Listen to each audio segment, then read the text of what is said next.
Muito bem, coisa linda e maravilhosa, estamos de volta ao vivo, diretamente da província de Shizuoka. Carlinhos Villaronga por aqui para mais um episódio do Mochiori, onde a gente vai falar de viagens internacionais e tráfico humano. Como assim, gente? Como assim? Que negócio é esse de viagens internacionais e tráfico humano? Que maluquice é essa? Muito bem, para ajudar a gente a entender esse rolê, a gente vai ter aqui Jorgelina Burgos, lá da ONG Dignitate Brasil, para explicar tudo isso pra gente. Mas antes da gente mergulhar nesse assunto, coisitas importantes para você. Se você não segue a gente nas redes sociais, não se esqueça, NabeCastJP no Instagram, sou muito ativo, faço os rolezinhos ali todos os dias, é muito bom, coisa linda e maravilhosa. Temos também NabeCast JP no Facebook e no YouTube, que é onde a gente transmite as gravações do Mochiori para você não perder nada, coisa linda e maravilhosa. Se você quiser seguir a gente no LinkedIn ou no TikTok, sim, tio Carlinhos também tá no TikTok, coisa linda e maravilhosa, o tio do TikTok, você pode procurar por Carlinhos Villaronga, beleza? Pra gente seguir aqui, eu quero agradecer os nossos parceiros. Temos aqui a parceria com a livraria Upstage. Se você está procurando livros aqui no Japão, seja romance, seja livro de suspense, ou livros de pesquisa, livros de história, conversa lá com a galera da Upstage, livraria Upstage. Você pode procurar no Instagram, Facebook ou mesmo no site. Faz a sua encomenda. Se você for aqui da região de Toyohashi, você pode retirar na própria livraria. Se você estiver em qualquer cantinho do Japão, eles mandam bonitinho, tudo embrulhadinho para sua casa, para coisa linda e maravilhosa. Livraria Upstage, a sua livraria brasileira no Japão, coisa muito boa. E não se esqueça da seguradora BRJP, para você que viaja de carro, gosta de dar rolezinho de moto agora no verão, para você que está comprando a sua casa, precisa colocar a sua casa aí no seguro de incêndio, apartamento também. Se você vai fazer uma viagem internacional, seguro para o seu animalzinho, não importa. A galera lá da BRJP Seguros ajuda você nisso. O que é importante, se mantenha aí protegido, bonitinho, que é coisa boa. E aqui eu vou deixar a dica também, se você, meu querido empreendedor brasileiro, gosta do que a gente faz por aqui, você tem a oportunidade de também se tornar um parceiro e proporcionar a possibilidade da gente expandir o alcance do Mochiori Podcast. É uma mídia independente, então ela é feita e produzida pela NabeCast Podcast em Multimídia. Eu mesmo preparo pauta, falo com o convidado, eu mesmo faço a gravação. Agora a gente já está expandindo a equipe, que vai ter uma galera que vai fazer edição para a gente dos cortes, mas a gente pode expandir isso potencializando o assunto, porque uma hora e pouquinho de gravação tem tanta coisa boa que a gente conversa, às vezes não tem a possibilidade de expandir por conta de não termos aí mais pessoas na equipe. E se você se tornar um parceiro da gente, você consegue fazer com que isso seja possível. Muito bem, eu vou apresentar aqui a nossa convidada, Jorgelina Burgos, abrir o microfoninho dela. Olá, seja bem-vinda ao Japão, tudo bem? Oi, tudo bem? Perdão, tudo bem? Muito bom poder estar com vocês. Aí a gente começa a falar e a voz vai, é justo no momento. Quando acontece, isso aí é o mundo dando, como que é que fala? Fazendo pegadinha com a gente. Claro. Muito bem. Jorgelina, eu imagino que o pessoal aqui do podcast não lhe conheça, né? Ainda não tiveram a oportunidade de conversar com você, é a primeira vez aqui, então sempre quando o pessoal estreia aqui no podcast, eu peço para o pessoal se apresentar, contar um pouquinho da sua história, é rápida, né? Um tweetzinho, quem é, o que estudou, por que faz o que faz, e você é a fundadora da ONG, né, Dignitate. É legal também apresentar a ONG, a que se dedica, calma, muita calma nessa hora, a que se dedica essa ONG. Enfim, conta um pouquinho pra gente da tua história e um pouquinho também do que é a Dignitate, por gentileza. Bem, meu nome é Jorgelina, sou da Argentina, filha de italiano e de árabes, ou seja, cultura muito calma. Muito mesmo. Só para ter uma ideia, minha mãe xingava o gato, o cachorro na casa, meu pai saía fora para regar planta, para saber que não estavam brigando com ele, né? Que estava brigando com o gato, com o cachorro, então bem calmo. Viajei para fora do país, para morar fora do país com 20 e tanto, 26, 27 anos. Até agora não voltei, só volto de férias para ver meus pais. Conheci e trabalhei em lugares da América Latina, da Europa, de África. Conheci Japão o ano passado. Que legal. Que mais? Que mais? Sempre trabalhei na parte de ajuda humanitária. Primeira vez que eu comecei foi com 14 anos,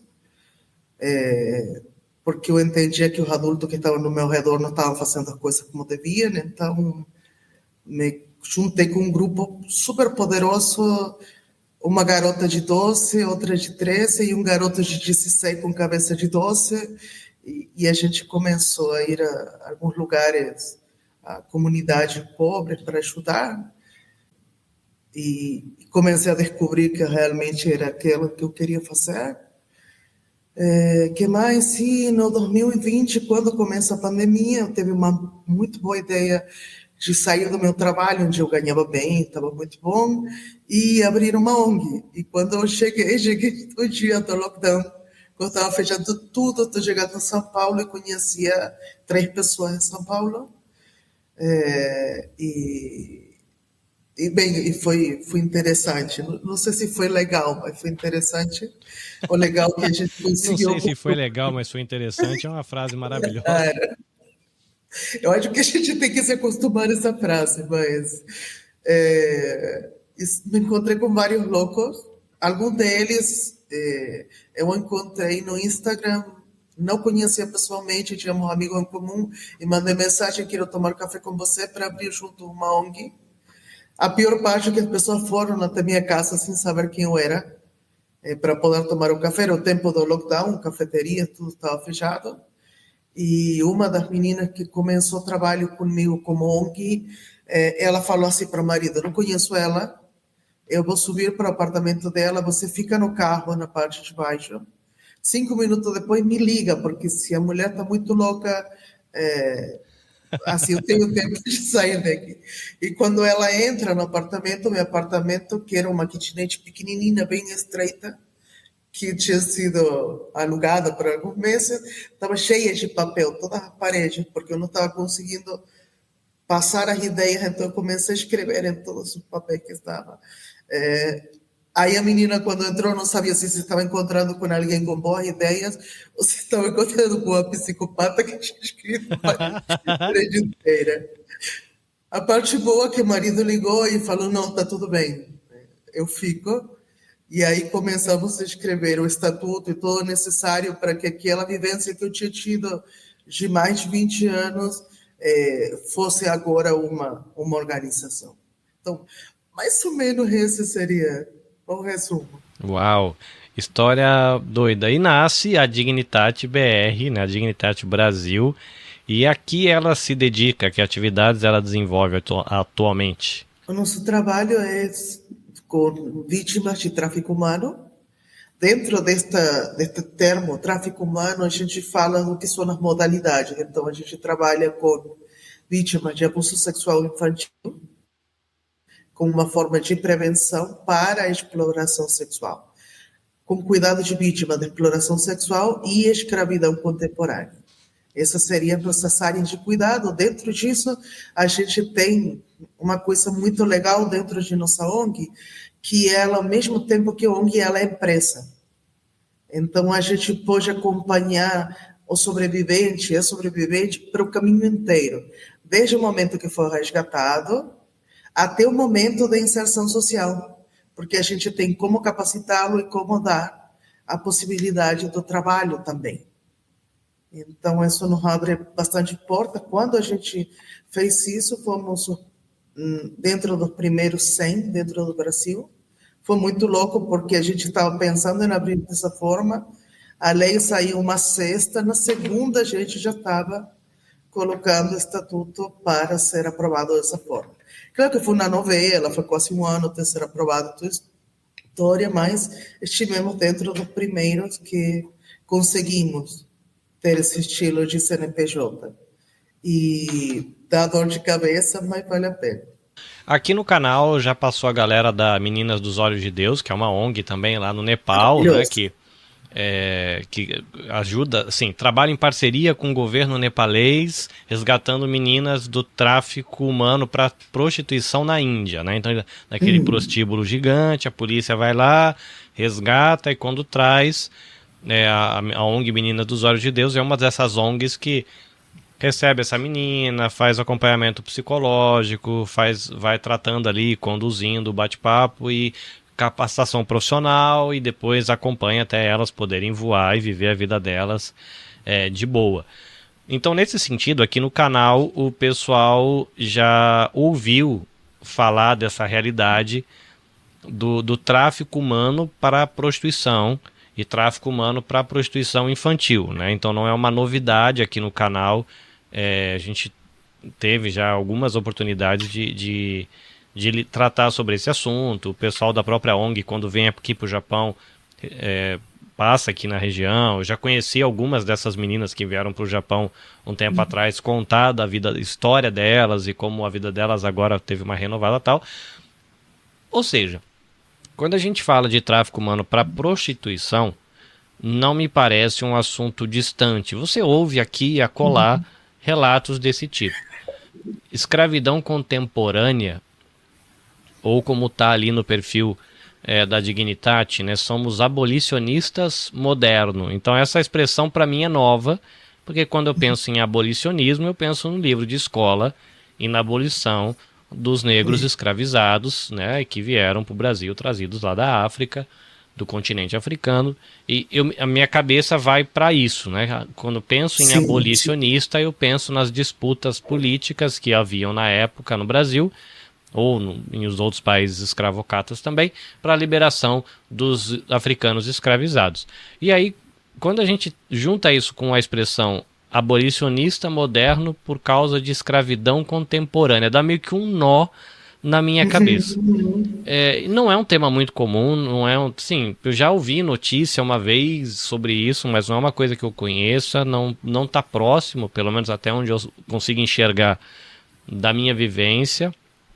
Mas eu queria que você, que está aí, né, à frente de uma ONG que trabalha com isso, começasse a desenhar um pouco o cenário dessa questão da escravidão moderna, mesmo porque a gente teve recentemente bem noticiado, né, saiu nos jornais, inclusive aqui no Japão, daqueles 2 brasileiros que fugiram, se não me engano foi de Mianmar, eles tinham sido sequestrados, tinham que ficar trabalhando, aplicando o golpe, e enfim, saíram e graças a Deus estão no Brasil, não sei se tem mais brasileiros para trás nessa história, mas assim, isso me deixou encucado de repente a pessoa vai fazer uma viagem para descansar, para ter um tempo para conhecer uma cultura nova e de repente se vê trancado numa sala, obrigado a trabalhar e não consegue fugir, tem que ir uma novela para escapar. Então eu queria que você contasse um pouco assim, para a gente desse cenário, assim, de quando a gente fala de escravidão contemporânea, a gente está falando do quê? Onde tem isso, né? Tem em que país? Tem mesmo? Sei lá, alguma coisa nesse sentido.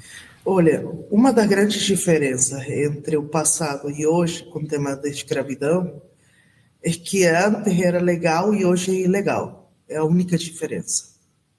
Hoje acontece da mesma forma que acontecia naquele tempo. A diferença não vai ser o barco cheio de uma determinada raça ou um determinado continente, sino que vai ser por temas de vulnerabilidades.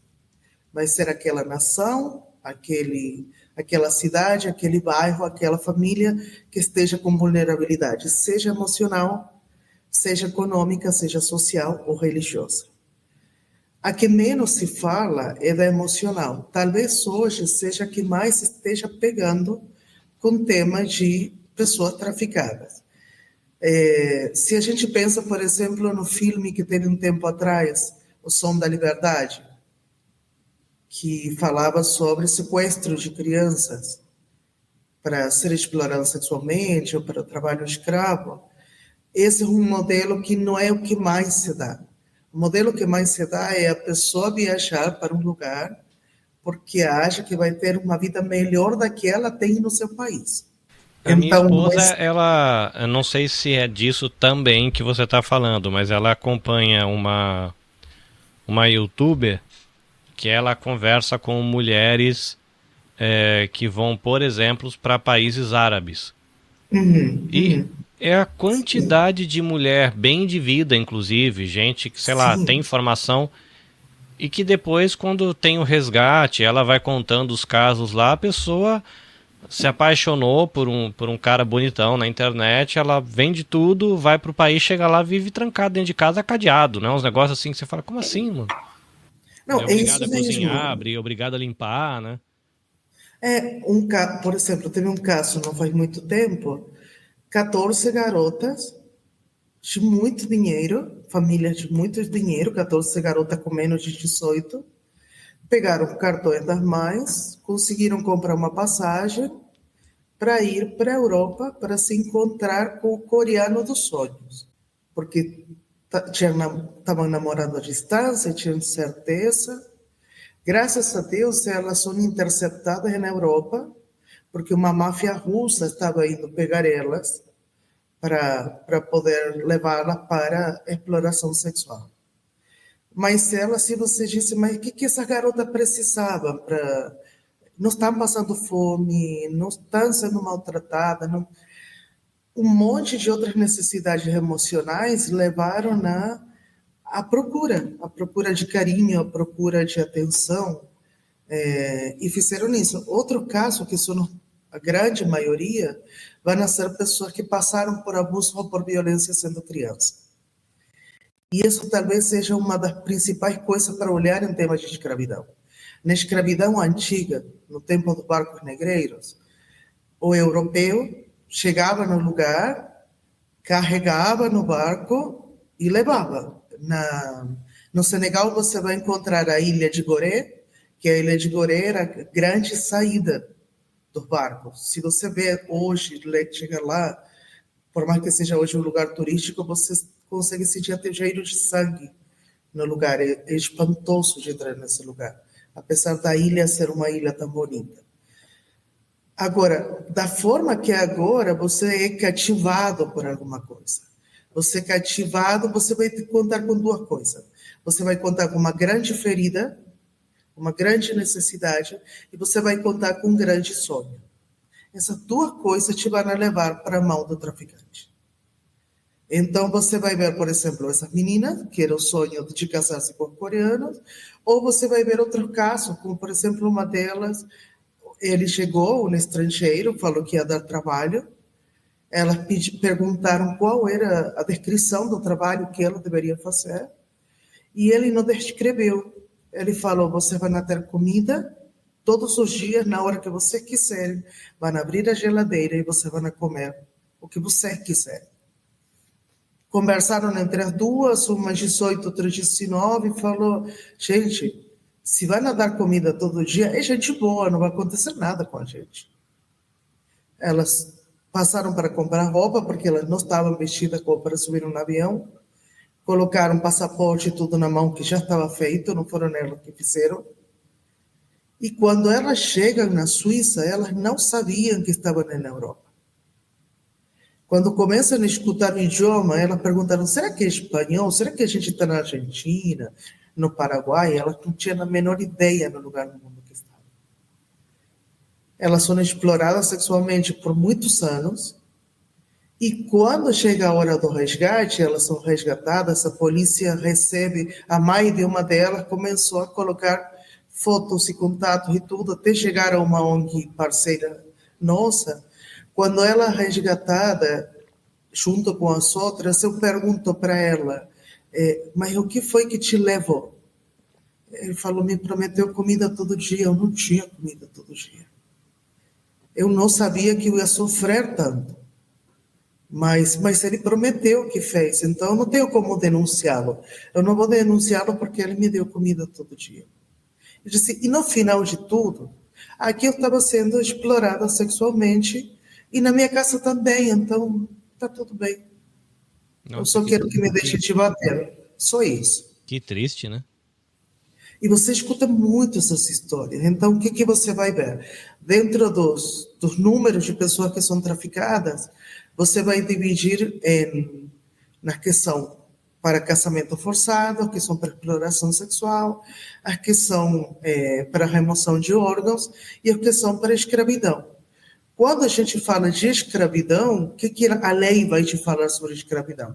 Que você é escravo quando você não tem liberdade de sair do lugar que você está. Não quer dizer que você está acorrentado, não quer dizer que você está sendo espancado, aquele caso onde a pessoa chega, somem com o passaporte dela, ela tem que ficar trancada em casa, porque tem países que o estrangeiro, que nem aqui no Japão, eu como estrangeiro não posso sair sem documento na rua, é crime, né? Claro. Eu tenho que estar com o meu documento de estrangeiro. E a pessoa não conhece a língua, não conhece a cultura, não conhece nada, falam para ela, se você for para rua, você vai para cadeia. Ela fica trancada em casa o resto da vida, né? Sim, eu conheci uma boliviana, que ela foi trazida para o Brasil para trabalho escravo. Ela levantava de manhã, 4 da manhã, para cozinhar, para fazer pão, para limpar, e ela deitava meia-noite. Se o patrão dela, ele chegava com alguém para fazer uma festa, descansar nada, levantar e seguir. E quando eu conheci ela, ela estava com 75 anos, quando ela foi libertada.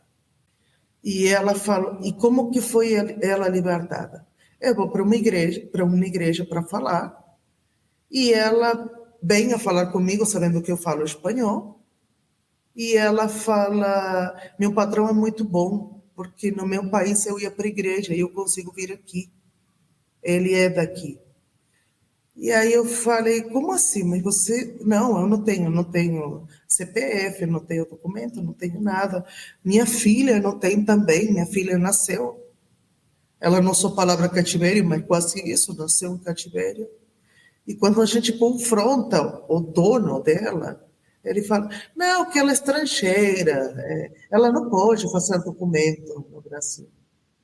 Ela pode fazer documento. E aí a gente descobre que tanto ela como a filha não tinham feito documento. A menina estava com 40 e tanto, não tinha sido registrada. Não existia no Brasil. Sendo bem cruel, era um caso que se acontecesse alguma coisa, morresse, colocava num saco de lixo, jogava fora, ninguém ia nem saber quem era. Exato. Então, por isso que a escravidão começa de criança. Começa com maltrato, começa com estupro, começa com a fome. A pessoa que cai de adulto porque já passou muita coisa sendo criança. Então, sabe quando falam assim, você tem o couro grosso? Uhum. Eu suporto. Então, são pessoas que suportam muita coisa porque já passaram por muita coisa. Tem casos que a gente chega para a gente como violência doméstica. Mas a gente não trabalha com casos de violência doméstica. Mas a gente sempre senta e escuta, porque a maioria das vezes não é violência doméstica. Ou é exploração sexual ou é escravidão contemporânea. No ano 2012, 2013, a gente ajudou a libertar um grupo de chinesas que estavam de grade. A casa tinha grade. Então era fechar a porta quando dele. Quando você fala ajudamos a libertar, aconteceu esse caso, a gente está falando aí de coisas no território brasileiro. Sim, nesse caso seria no território brasileiro. Porque que você vai ouvir essas histórias, a gente pensa muito assim, foi naquele outro país lá longe. Não, aqui tem muito. O que você vai ter no Brasil? Pensa assim, o tráfico humano é um comércio. E o material a ser comercializado é o ser humano. Então, quando você pensa no tráfico humano como comércio, você vai ter comércio exterior, comércio interior e comércio regional. O Brasil é um dos poucos países que tem os 3 comércios. Então, ele vai enviar meninas, crianças, meninos e homens para fora do país. Europa, a grande porta são Portugal, Espanha, de aí vão para os diferentes lugares, vão ser enviados para a Ásia, Japão, China, e agora essas novas que têm se aberto nos últimos 5 anos, Myanmar, Indonésia, Tailândia. Na África, os países lusos de fala portuguesa, e a Nigéria. E nos Estados Unidos, Canadá, República Dominicana, Argentina e o Chile. Esses são os lugares onde vai ter mais movimentação para fora. Aí você vai ter a importação. A importação você vai ter mais meninas que outra coisa. Hoje um pouco mais de meninos também, da Ásia. Então, muito chinês, muito pessoas de Myanmar, muitas pessoas de Filipinas. Todos são apresentados como, quando chegam aqui como coreanos, mas são desses países.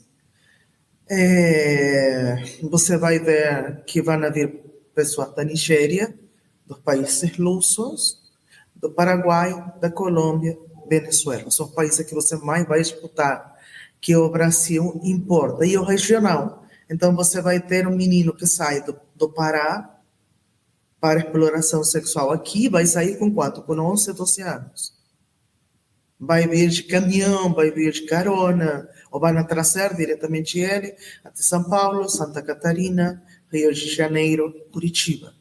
São os lugares. E aí você vai ter um que é mais cruel, e acontece muito no sul, que vai ser a menina do bairro, ou o menino do bairro. Aquele que não tem pai, que não tem mãe, que ninguém está cuidando deles. Então vai ser, nasceu aqui nessa rua e vai estar na outra sendo explorado. Se dá muito mais isso na exploração sexual, mas se dá também no trabalho forçado. Os dois são escravidão. Tanto aquele que vai ser usado para trabalhar colhendo morango, como se faz na Espanha, ou colhendo azeitona, como se faz em Portugal. Mas também você vai ter, por exemplo, se é menina, ela vai ser usada para as duas coisas. Eu vi, por exemplo, no sul da Espanha, você vai andando e tem um monte de campos de tomates e morangos. E você vai ver no final umas casinhas pequenininhas, muito pequenas, de entrar assim, entra um colchão dentro. Quando você olha dentro da casa, tem um colchão pequeno e um balde com água. A menina, quando termina de colher, ou se alguém vier, ela vai ser levada lá para ser...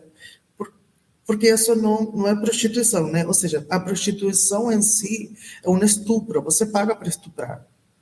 Ninguém vai para o prostíbulo porque quer conhecer a menina, porque ninguém quer saber o nome da menina, ninguém quer saber de onde vem, ninguém quer saber se ela está lá porque quer, porque não quer. A pessoa vai lá porque pagou e ela tem que fazer aquilo que ele pediu. Então você vai ver muito isso. E nesse caso não paga nem para a menina, né? Paga para alguém que é o dono da menina. Exato. Mas em todo caso é isso. Porque você sempre vai ter cobranças abusivas. Por exemplo, na Espanha, uma menina que se prostitui em Madrid.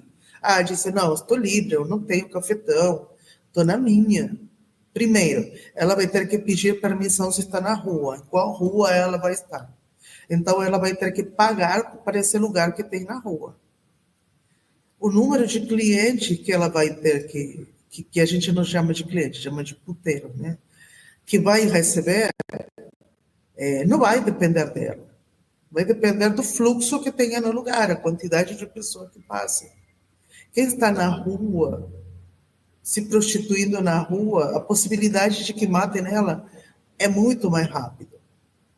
E ela sabe nisso, e ela vai te falar que ela se despede todo dia do filho, se despede da família, porque elas acham que nessa noite vão ser mortas. Muitas delas desmaiam. Se você pergunta para elas o que elas comem, elas te vão falar que comem hambúrguer e batata frita de uma determinada marca. Porque o que é mais rápido, que está aberto 24 horas, alguém pode ir a comprar para ela, e às vezes elas pedem, quando o cliente fala assim, se você vai e me compra nessa loja e me dá um tempo para eu comer, ou me traz uma garrafinha de água, eu faço um serviço extra daquilo que você me pediu. Porque elas desmaiam da fome, desidratada, porque um cliente atrás de outro. Se você, por exemplo, nessa parte da Espanha que faz muito calor e faz muito frio, você vai ver a pele delas totalmente escura. Meninas, por exemplo, do leste europeu. Parece que elas estiveram no sol, tomando sol, mas na realidade é o frio queimou a pele delas. Então, porque elas estão seminuas, no meio da rua, uma rua que não tem nada, é tudo, nem mato tem, é seco. Então a areia esquentou, faz um calor de morrer, a areia esfriou, faz um frio de morrer. E aí você vai ver elas esperando os clientes.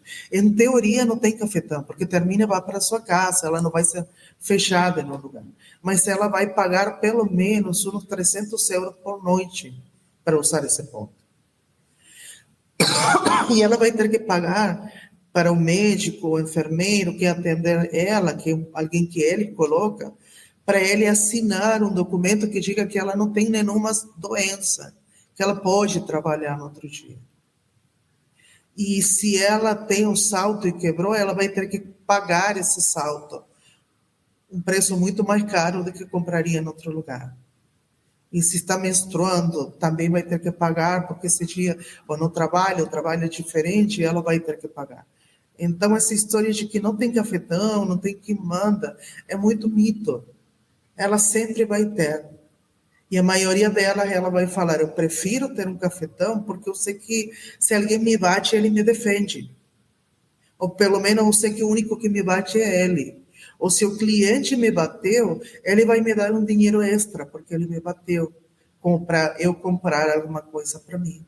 Então, a grande maioria vai procurar ter cafetão.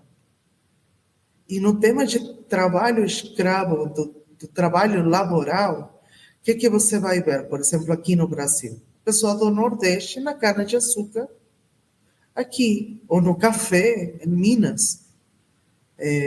Ou, por exemplo, é um negócio de explodir a cabeça, porque é um mercado de gente que tem muito dinheiro, né? Não, mas sempre vai ser. Podres de rico, né?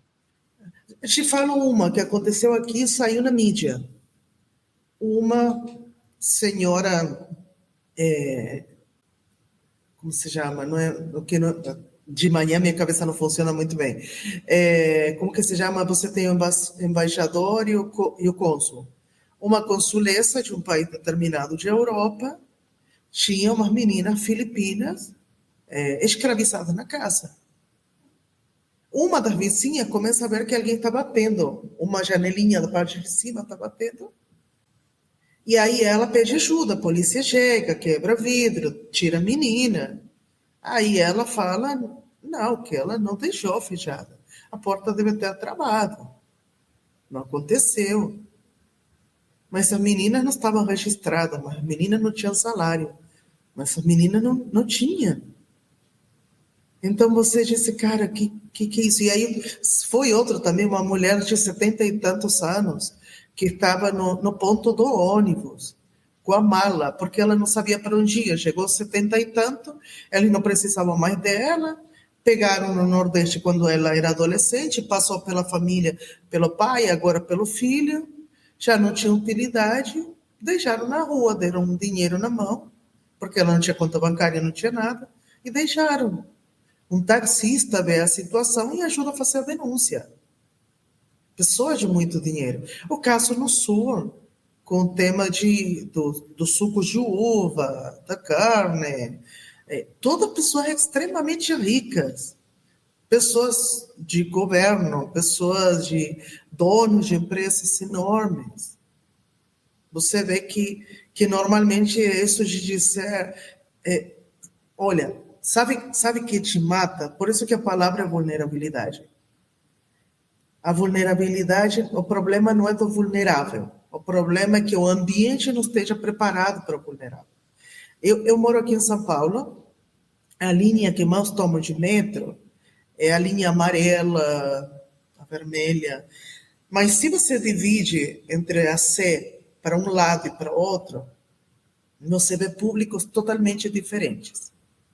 Se você vê da C para o sul, você vai ver gente perfumada, bem vestida, que vai para um trabalho que é mais fácil o metrô que ir de carro, que depois você não tem onde estacionar. Você vê que o nível socioeconômico é diferente. Não são pessoas ricas, mas são pessoas que têm uma certa liberdade de fala, liberdade de conhecimentos gerais e tudo isso. Quando você vai para o norte, você vai encontrar pessoas muito mais simples. A roupa de vestir, a forma de vestir é mais simples, a forma de falar é mais simples. Se você vai no vagão da parte que vai para o sul e tem alguma menina, alguma mulher bonita ou não muito decotada, coisa para estilo, o homem pode passar ao lado e dar uma olhada, mas não vai falar nada, não vai fazer nada, porque sabe que tem guarda por toda parte.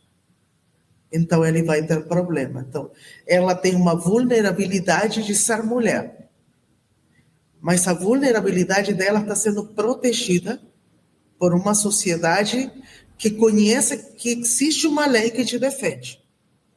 Quando você vai para outro lado, e eu falo porque tenho observado isso e tenho me assustado, você vê o cara passando, tinha uma menina, semana passada, tinha uma menina dando peito para o bebê, e ela estava semi-coberto o peito dela.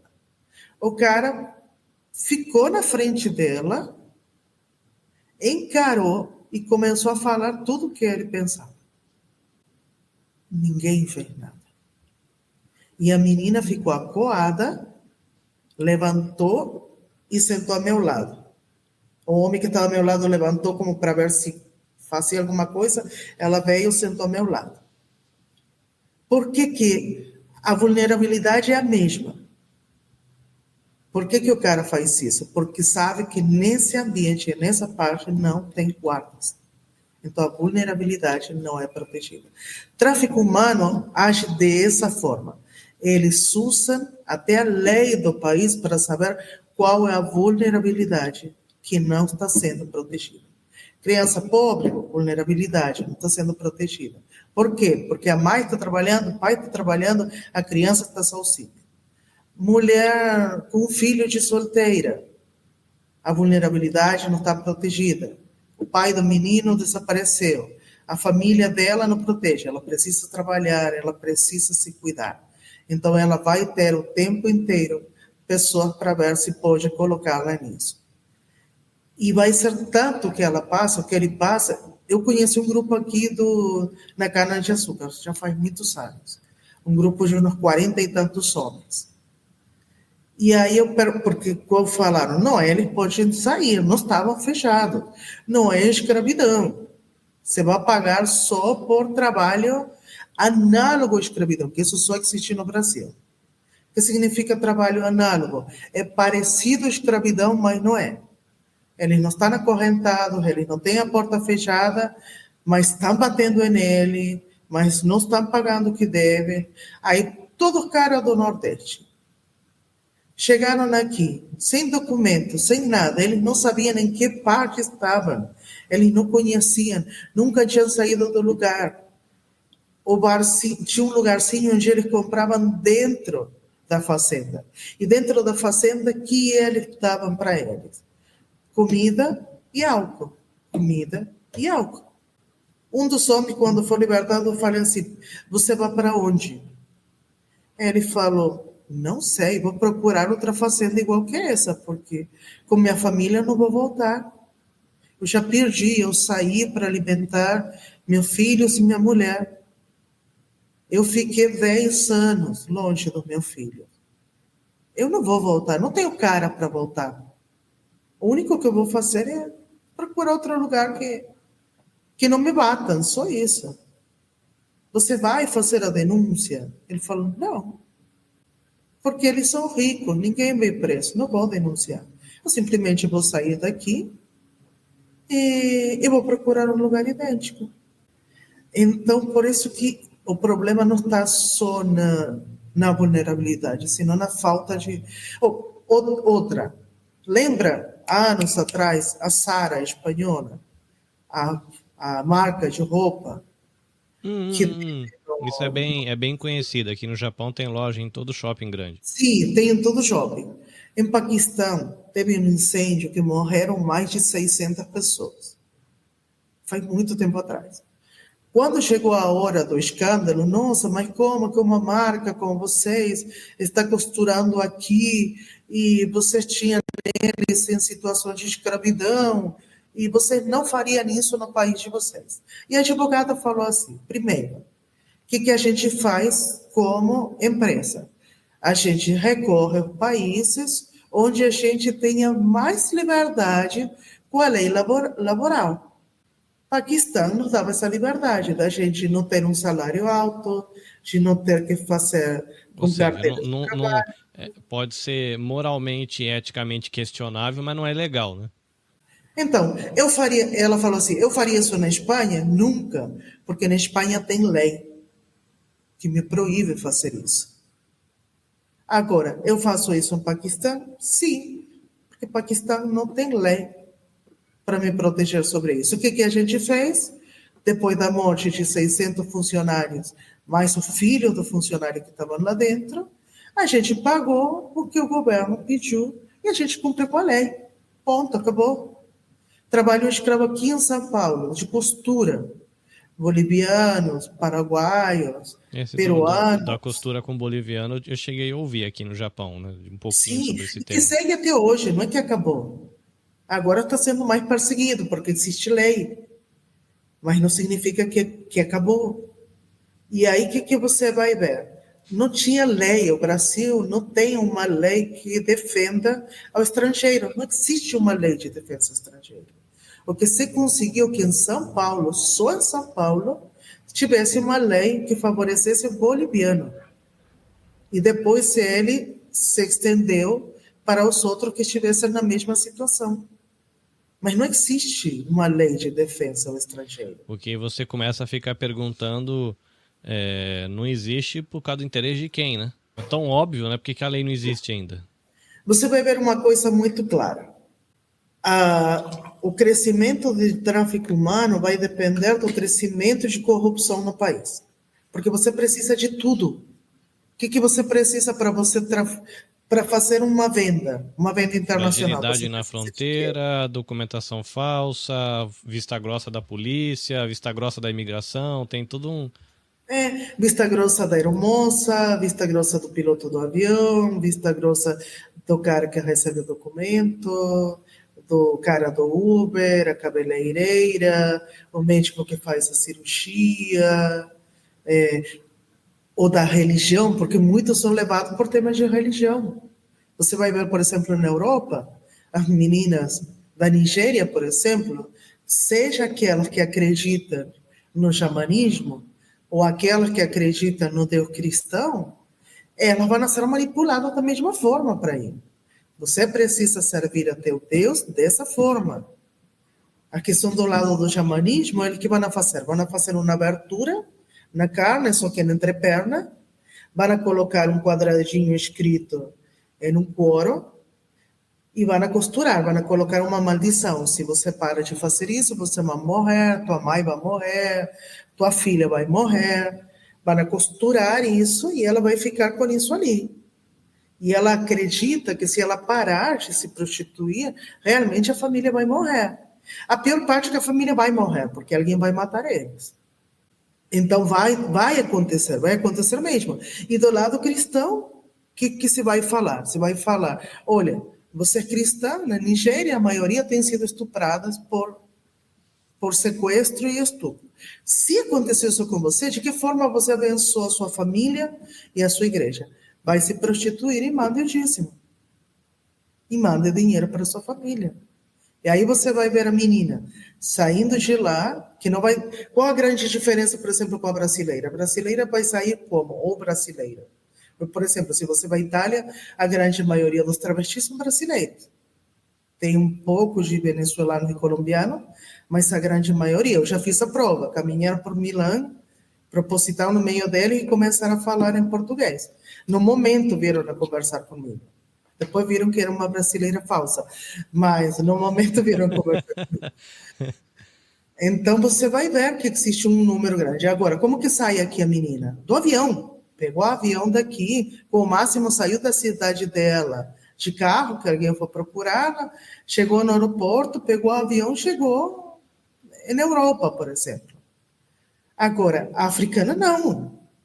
A africana vai vir de todo, a pé, carro, ônibus, até chegar na fronteira de Marrocos, de Egito, e daí vai ser o barquinho para chegar para a Itália, para a Espanha, para Portugal, onde em todo esse trajeto que ela saiu até que chegou lá, passou 2 a 3 anos.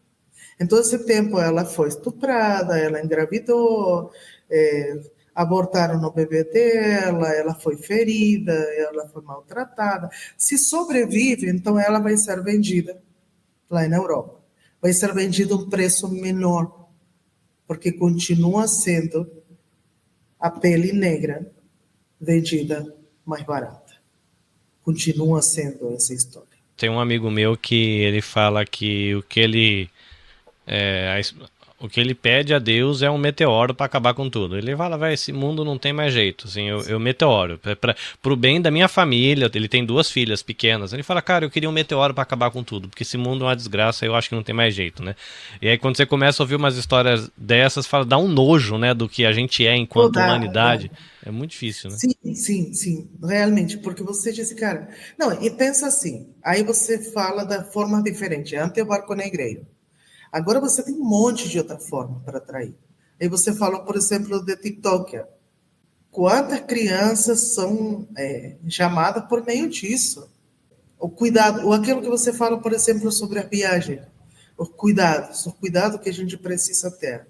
Imagina, eu vejo, por exemplo, no aeroporto, a mãe, o pai, com o telefone, olhando para qualquer coisa, criança, 3, 4 anos, caminhando no meio do aeroporto, ninguém olhando para ele. Aeroporto enorme como é o de Guarulhos, a criança não olhando. Eu já vi isso no aeroporto do Heathrow, enorme, lá de Londres. Quando vi a criança andando sozinha e o pai em outra, eu falei, o pai são latino. Com certeza essa criança é filha de latino. Cheguei lá perto, dito e feito, era um brasileiro. Eu falei, você está querendo que roubem tua criança. É um segundo roubar a criança. Dormiu a criança, colocou numa mala, entrou no banheiro, trocou a roupa da criança, colocou no colo e já levou. É um segundo. Já tem documento na mão, já tem tudo. E outra coisa, a gente coloca a foto da criança. Quando vejo essa coisa, eu quero dar surra na mãe ou pai da criança. Ai, olha meu filho, que lindo, que saiu da rua 24 de maio do 115, está indo para a escola, Maria Brígida, que fica não sei o que, na sala quanto? Dá todo o endereço, toda coisa, porque tudo sai. E essa foto do meu filho, com o uniforme, que é teu nome aqui, a professora tanto. Já está, já deu toda a informação para o filho ser sequestrado. Pedófilo, abusador de criança, ele não está pensando na criança. Ele vai dizer, cara, gostei, essa foto, quero esse, tenho muita grana, quero esse, traz esse. Não quero um parecido, quero esse que está na foto. Dito e feito, sequestrado e levado. Então, é muito cuidado que a gente tem que ter. A gente tem que ser mal pensado. A gente tem que pensar que tem gente, assim como tem gente boa, também tem gente ruim. E, lamentavelmente, a gente caminha cada dia para isso. Qual é o grande, não sei como chamá-lo, mas força que você pode encontrar hoje? O prazer é meu prazer, é aquilo que eu quero, é o que eu desejo. É isso, a pessoa vai pensar aquilo que está para mim. Então, é para ter muito cuidado. A gente mistura tudo. Nossa, minha conversa está bem de mesa de café, a gente misturando tudo. Não, mas aqui é assim mesmo, eu não ligo não, porque é um pouquinho... Não, estou amando, porque é minha forma de falar normal, estou amando. A pegada, porque assim, a ideia aqui não é, a gente não tem uma pegada de podcast jornalístico, né, nem de entrevista. Então a gente acaba apresentando o cenário como se estivesse comendo uma coxinha na padaria. Tipo, vamos entender o seu mundo e aprender uma coisa. Aí, considerando todo esse cenário maluco que você colocou pra gente, e você usou um caso concreto aí de, pô, tá com criança no aeroporto, fica ligado, porque pode dar ruim. A gente tem aqui no Japão o estímulo de que os nossos adolescentes e os nossos jovens tenham a experiência de sair do país, porque, de modo geral, a impressão que a gente tem que, como o povo japonês é um país de primeiro mundo, que tem uma boa renda, eles não têm muito esse olhar que a gente tem como brasileiro de que precisa experimentar o mundo, precisa aprender e viver o que é o melhor que está lá fora, que eles vivem aqui e não têm interesse de sair, porque o umbigo do mundo é a gente. É um jeito diferente de enxergar o mundo. Eu, desde moleque, eu lembro de ser rodeado por essa ideia de experimentar o bom que está lá fora, né? Fora do país, fora do Brasil. E aqui no Japão, um ou outro que tem vontade de sair do país, mas não é um negócio tão comum. Agora os mais jovens está mais comum, mas não era muito comum você falar de japonês que queria sair do país, mas não vê necessidade disso. Aqui tá bom, a gente vive, tipo, trabalha, tem dinheiro, pra que sair pra quê? Mas a gente, como os estrangeiros que estão aqui, vivendo num país de primeiro mundo, é comum a gente ter esse estímulo de falar pra garotada, meu, aprende o inglês, aprende o espanhol, aprende o italiano, um chinês, um sei lá. E vai, cara, vai pra turismo, vai pra conhecer o mundo. E a galera vai pro sudeste asiático, porque tem ilhas lindas no verão. A galera vai pra Europa pra passar frio. A galera, tem muita gente indo pra questão. Tem uma moça que eu acompanho, que ela trabalha com tradução aqui no Japão, que ela tá com o marido dela fazendo uma viagem lá, passando nas pirâmides, não sei o que, a galera vai. O que essa garotada, ou mesmo nós mais adultos, o que a gente tem que ter de cuidado? Porque a gente imagina que nunca vai ser com a gente, vai ser sempre com outro, né? Nunca vai ser comigo, vai ser com aconteceu com alguém, mas não vai ser comigo.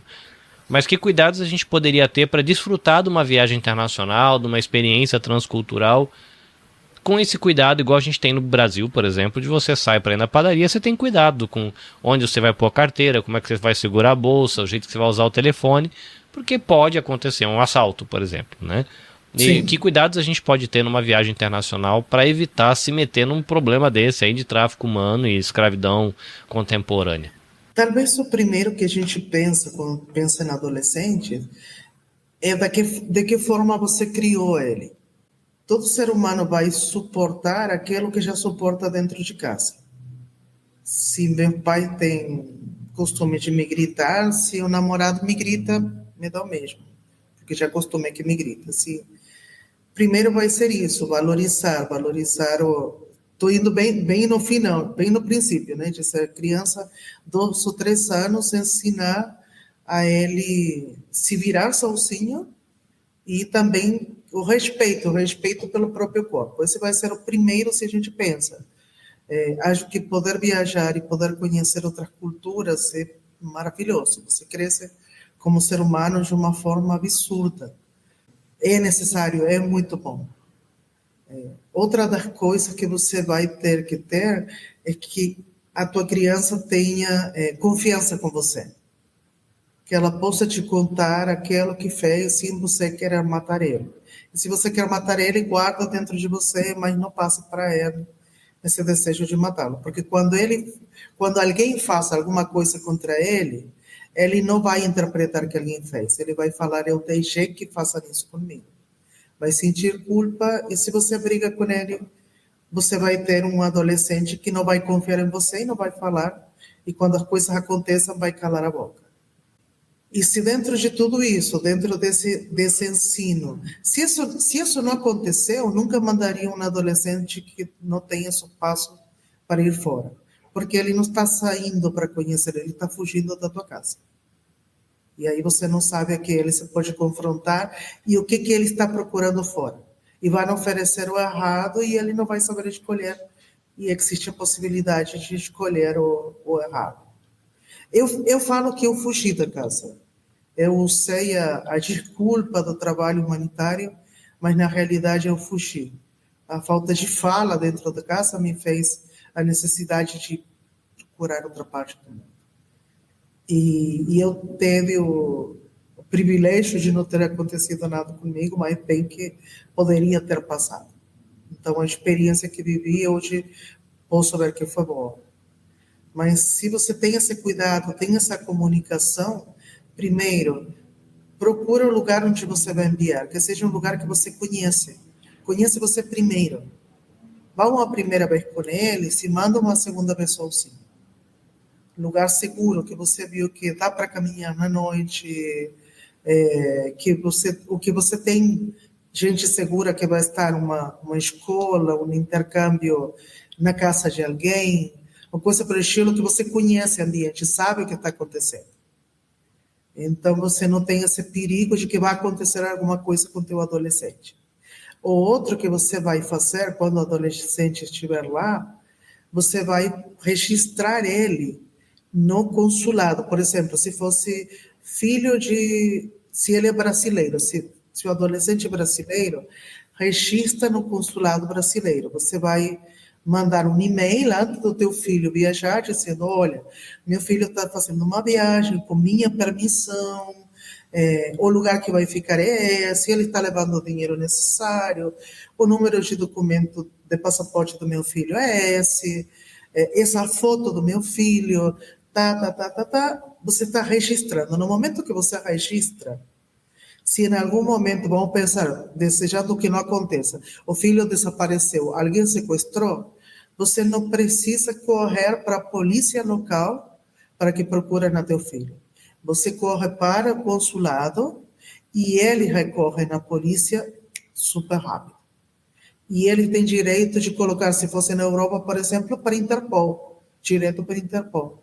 Então, o processo de encontrá-lo vai ser muito mais rápido e muito mais possível encontrá-lo.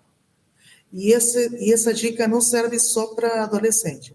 Todo mundo, quando viaja a algum lugar, é legal de colocar, olha, eu vou estar nesse país, nessa data e essa data, estou indo de férias, estou indo para dar um curso, estou indo para fazer compras, o que fizer, alguma coisa, mas que esteja registrado que você avisou que estava nesse lugar. Porque, por exemplo, você disse, eu estou indo para a Alemanha. Vamos pensar que você é sequestrado, você faz você sai, vamos pensar, de São Paulo para Portugal e de Portugal para a Alemanha. Chegou a Portugal, você foi sequestrado. Mas ele mandou um e-mail dizendo que chegava na Alemanha tal dia. Como que agora a gente procura e a gente descobre uma foto dele na Filipina? Então, alguma coisa que saiu mal. Você está avisando que você tinha avisado antes. Por quê? O que vai fazer o traficante quando te leva? Que faz muito com as meninas. Chegou no lugar que ela vai ser explorada, ele fala assim, começa a fazer vídeo, leva a passear, leva para que todo mundo ache que ela está de férias. Então, ela está super feliz. Está fazendo vídeo, tranquila, tirando selfie. Todo mundo parece que a coisa estivesse boa. A família acha que ela está bem, não sabe para o que ela entrou. Se você avisa que está no lugar, então você dá uma dica para a pessoa, para a tua família te procurar, a polícia te procurar, o consulado te procurar. Então, você vai dar uma facilidade. O outro, na hora de comprar as passagens, se vai sair com um amigo, procure que seja no mesmo voo. Vão junto, vão conversando, dá uma dica para se defender, explica que qualquer coisa que precisam, falem com a aeromoça. Faz um papel de pai chato, sabe? De dizer, chego lá e fala para a aeromoça que está lá, olha que são todos menores, não é para dar vinho na viagem. Coisa pelo estilo, ter esse cuidado para saber que você fez tudo, todo possível para que nada aconteça. E quando chega no lugar, transportes públicos é muito melhor que Uber, que táxi, caminhar em lugares que tenha muitas lojas, muitos lugares que sejam mais seguros. Alguém vai para o banheiro, melhor vai com alguém, não ir sozinho. Dar uma olhada na forma de vestir. Por exemplo, se vou na Europa, posso vestir como quero, está tudo bem.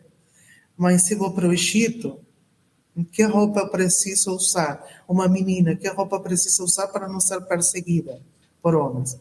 Ah, não, mas eu queria tanto usar uma mini saia, tá. Usa mini saia dentro do hotel. Usa mini saia na parte que é de todos os turistas. Agora, quando você vai sair para conhecer outra cidade, outro lugar, veste uma calça com uma blusa que tampe o bumbum, veste um vestido longo, só para esse passeio. Então, poder ensinar que é realmente um perigo, que podem ser muito incomodadas e até molestadas se estão vestidas muito ocidentais. Marcar os passeios, se eles querem passeio, marca os passeios antes deles saírem. Porque se, por exemplo, está no Egito e aparece alguém e diz, não, eles vêm aqui, por exemplo, cartaz dizendo o passeio são $50. E aparece um cara e fala, não, olha, se vão comigo são $5 cada um. Opa, $5, ok, não. Gasta 50. Você está indo para passear, gasta vai ser mais caro que seguro. Então, poder ter esses cuidados com... E essa obrigação de que te liga todo dia. Liga, fala para saber se está bem, para dar uma dica, para alguma coisa para poder estar em contato. E o ideal são viagens curtas, não mandar para tempo longo. Se mandar tempo longo, precisa ser com uma instituição, então você está mais seguro. Então, um final de semana, uma semana, tudo bem. Coisa mais longa para adolescente vai ser um pouco mais complicado. Muito bom, muito bom, muito bom. Uma curiosidade final para a gente encerrar o episódio. Você, como uma profissional da área, todos esses cuidados são paranoia ou são realmente necessários? Lamentavelmente são necessários. Você pode fazer uma viagem e não acontecer nada. Por exemplo, minha primeira viagem. Não conhecia nada, não sabia nem o que... Só para ter uma ideia, eu tinha voucher para almoço, janta, nem sabia para que era esse papel. Passei fome que não sabia para que era.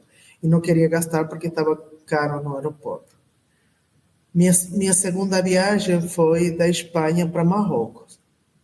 Quando eu chego lá em Marrocos, primeiro eu não falava árabe, não falava derija.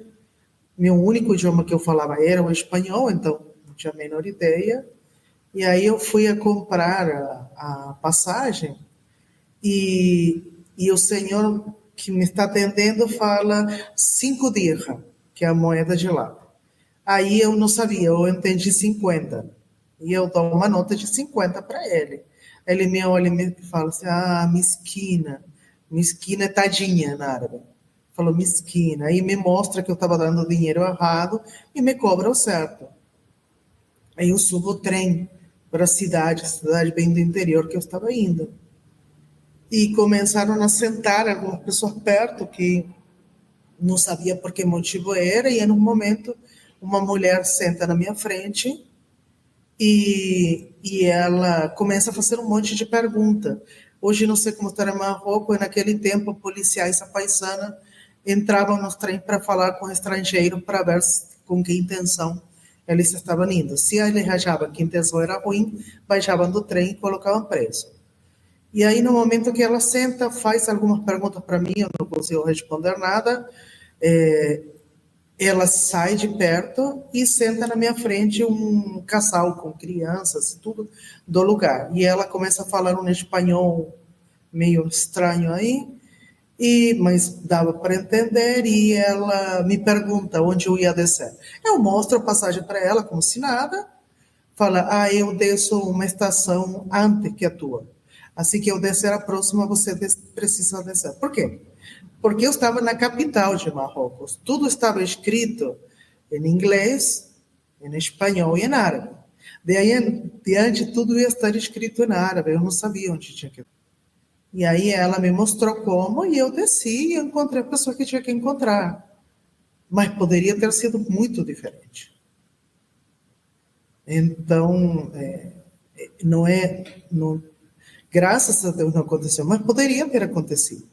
E aí você escuta de outras notícias de gente que nessa viagem, no mesmo trem, aconteceu. Então a gente precisa ter cuidado. Não custa. Eu acho que é pensar por esse lado. Ter esses cuidados não custa. O que a gente não pode ter é medo. Dizer, não, agora se é tudo isso, então não viajo. Então não mando meu filho. Então, A gente não tem que pensar por esse lado, é pensar que se você prevém, até o mesmo traficante te vendo prevendo, você já é um problema para ele. Você já não é alvo. Por exemplo, uma criança solta na rua, uma adolescente solta na rua, que a mãe está nem aí se ela volta ou não volta a dormir, para o traficante é a coisa mais fácil do mundo. Eu tirei a criança do lugar, ninguém viu. Agora, manda uma criança com uma mãe chata, um pai chato, que acompanha a criança para a escola, vai levar o lanchinho quando esqueceu no meio do dia, procura na saída, leva o guarda-chuva quando está chovendo. A criança ficou na rua um tempinho mais do que pensava e já briga com a criança. Esse estilo de criança não é alvo para traficante, dá muito trabalho. Então, não é ter medo, é prevenir e viajar. Eu não mudaria isso. O que eu tenho aprendido viajando e com pessoas diferentes em cada lugar, você aprende muito, que de outra forma você não conseguiria. Então, viajar, tem que fazer. É só prevenir. Muito bem, muito bem. Jorgelina Burgos, fundadora da ONG Dignitate Brasil, um aulão. Eu aconselho você que chegou aqui no meio do caminho a depois voltar e assistir. Está disponível no LinkedIn, vai ficar disponível aqui no YouTube também, depois já vai para o YouTube Music e depois eu dou uma tratadinha no som e vai para o Spotify, esse tipo de coisa. Mas Jorgelina, para quem quiser conhecer o trabalho da sua ONG, onde que o povo encontra informação para saber mais, de repente para se tornar um colaborador, um contribuinte, sei lá, ou só para aprender sobre o assunto que vocês tratam? Você pode me encontrar no site dignitate.org ou pode me encontrar no Instagram, DignitateBR. E aí você vai ter toda a informação ou qualquer coisa que precise escrever para a gente, vai ter o número de telefone, Pix, conta do banco, tudo completinho para você ver. E no final de julho a gente vai ter um simpósio. Então, aquele que queira participar, a gente... Talvez você conhece Célia Regina Célia, que ela é uma das coautoras da Lei Maria da Penha. Vai ser uma das... Ela é minha chefe no podcast que eu edito para o Instituto. Sério? Ai, sim. Que legal. Você fala, que quando legal. você encontrar com ela, você fala assim, o Carlinhos lá do Japão mandou um beijo. Ela vai achar engraçado. Vou falar. Então, ela vai ser uma das nossas palestrantes. E a Linda Lee, que ela tem... Ela é, né? Ela é. Não, e foi muito louco, porque a agenda dela sempre é super cheia, né? A última vez que eu tinha falado com ela, ela falou assim, 2 anos antes você me avisa e eu chego, não tem problema. Aí uma das pessoas que tinha que palestrar não consegue, falei, cara, o que eu faço? Eu falei, eu vou dar uma de doida, vou escrever para ela. Oi, tudo bem? O que você faz no dia 26 de julho? Ela falou, menina, eu estou com essa data livre e não sabia por quê. Agora eu sei, o que eu tenho que fazer? Essa forma foi o convite, tá? Isso é bem Regina Célia, muito bom. Então é isso. E a Linda Lee, ela é genial na parte empresarial. Ela consegue fazer uma combinação muito boa entre o que é o cuidado humanitário e a parte empresarial. Então ela também atua palestrante internacionais, boa demais.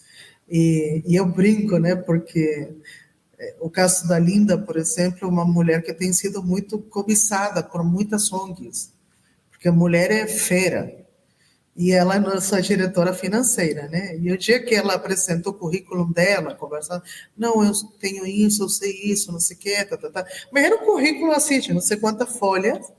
Olhei para a cara dela e falei, olha, o que eu tenho para te oferecer é a minha mensagem, viu? É o único que eu tenho. Aí ela falou, não vai rolar dinheiro. É que não vai. Então foi muito engraçado, porque eu falei, olha, você já tem tudo, o único que eu tenho para te oferecer é a minha mensagem, se serve. Aí ela falou, tá bom, fico na dignidade. Então foi bem engraçado. A menina que trabalha comigo, ela fala que eu não contrato ela, que eu alicio ela, né? Não é? Ai, que bom, mas que história boa, legal. Curioso, né? Depois dessa volta toda, saber que a gente tem amigos em comum, né? Não imaginava Sim. que a gente ia terminar com isso, né? Todo mês eu edito um podcast para o Instituto Maria da Penha desde 2019. Eu sou voluntário do Instituto aqui do Japão.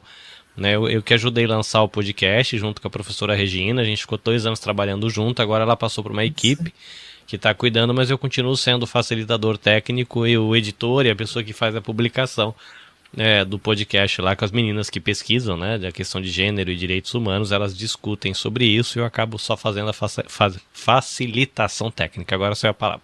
Mas é isso, gente. Se você quiser conhecer meu trabalho, Nabecast JP no Instagram, onde eu interajo bastante.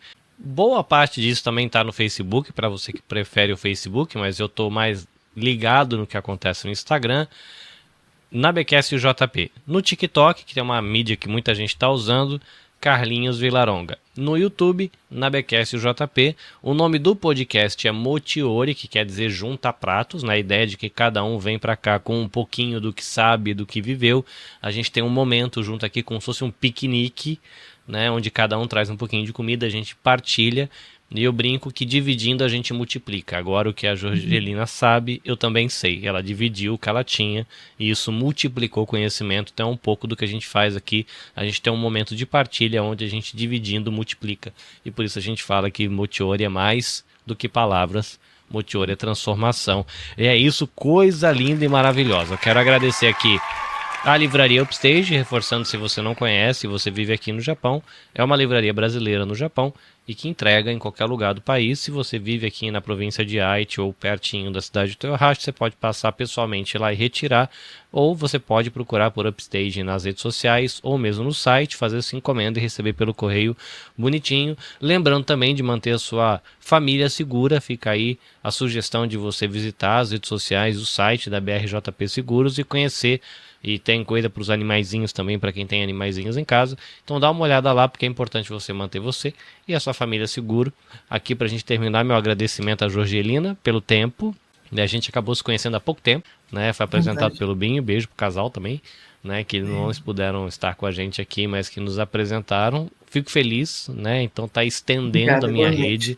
Eu acho que a gente pode, no mínimo, uma vez por ano fechar com a Dignitatio. Já deixo aqui o meu compromisso de todo ano, pode me cobrar pelo menos uma vez por ano para você vir para cá, e você pode escolher o tema, inclusive, né? Eu faço isso quando eu fecho essas parcerias, falo, olha, Carlinhos, esse ano tô voltando e no episódio desse ano eu quero falar sobre tal coisa. Aí você me orienta, a gente monta a pauta, a gente faz o episódio.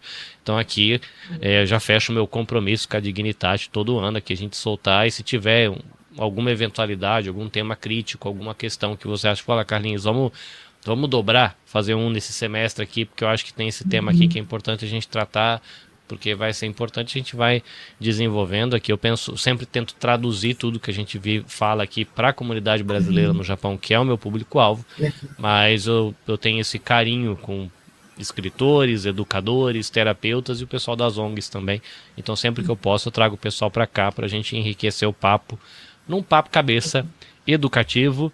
Agradecimentos a Joyce Nakamura, nossa amiga podcaster e educadora aqui do Japão.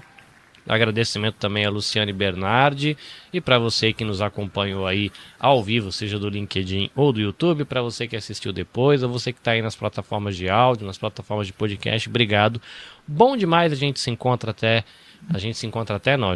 em breve. Até o próximo episódio. Sayonara!